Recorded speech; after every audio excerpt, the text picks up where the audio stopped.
একজন মানুষ, একটা স্টক মার্কেট,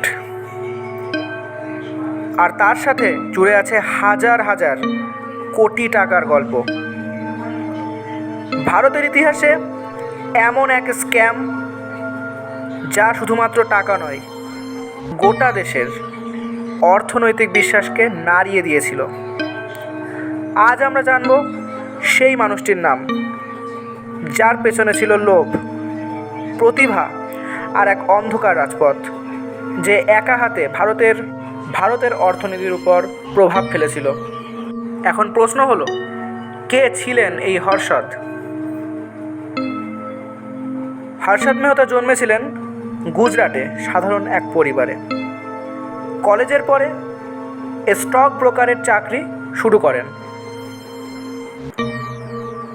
ধীরে ধীরে শেয়ার বাজারে জ্ঞান এবং প্রতিপত্তি বাড়তে থাকে হর্ষদের। তার এই প্রতিপত্তি এবং এই জ্ঞানের জন্যই ধীরে ধীরে সবার কাছে সে জনপ্রিয়তা লাভ করে এবং সবাই ওকে ডাকতে শুরু করে দ্য বিগ বুল নামে, এবং সেখান থেকেই সব কিছুর সূচনা ঘটে।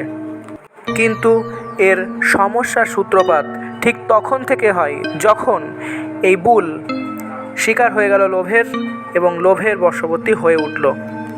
সালটা আনুমানিক 1991 থেকে 92। এই সময়ে হর্ষদ কিছু ব্যাংককে ব্যবহার করে এবং 5,000 কোটি টাকার বেশি তুলে নেন সেই ব্যাংকগুলি থেকে।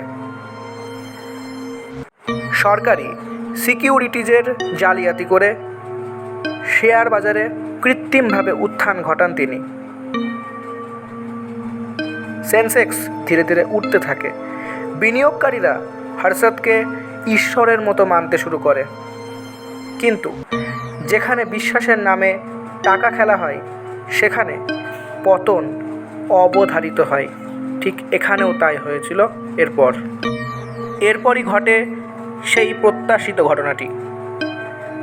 প্রথমেই সুচেতা দালাল নামে এক সাংবাদিক প্রকাশ করেন এই স্ক্যাম। তারপর শুরু হয় তদন্ত, সমস্ত মিডিয়ার দৌড়ঝাঁপ এবং হর্ষদের কারাবাস।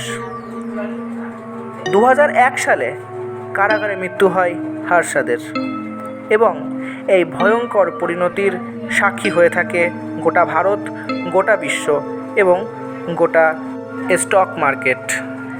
অতএব শেষে সে প্রমাণ করে দেয়, একটা স্ক্যাম শুধু পয়সার নয়, বিশ্বাসেরও মৃত্যু। স্টক মার্কেটে সতর্কতা, নজরদারি দরকার। বিশ্বাস করতে হলে জানতে হবে, অন্ধ হলে চলবে না। ভারতের ইতিহাসের সবচেয়ে বড় শিক্ষা এই স্ক্যাম আমাদের শেখায়, লোভ যতই বড় হোক, সত্য একদিন সামনে আসবেই।